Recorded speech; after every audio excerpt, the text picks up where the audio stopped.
Katonda yalaba nga si kirungi omusajja okubeera yekka. Tukijje kati just ku marriage into relationship ya mwami na mukyala. Si kirungi era omuntu okumusanga ng'ali yekka. Era abantu abasinga nga babeera bokka. Abamu batandika okufuna embeera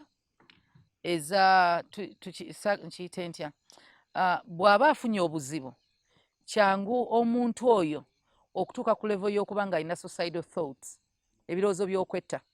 Talina gwanyumya naye, talina gwa muntu kubanga bw'obeera n'omuntu ng'olina ky'oyitamu ajja kujja aggumyeko.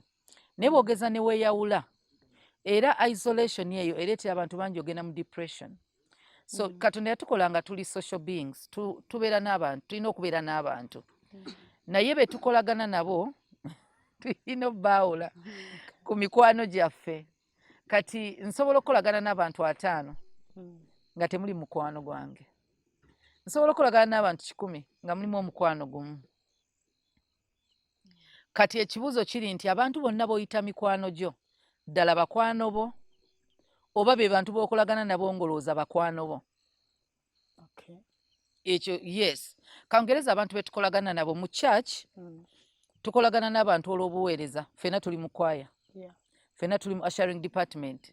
Ffenna tuli mu church yemu, tuli mu administration. Tutuula wamu. Kati ekizibu ky'okubeera awamu ebbanga eddene mwashuminga nti muli ba mikwano. Mwemanyiridde okubeera mwenna. Kati nga bwe tudde wano abana.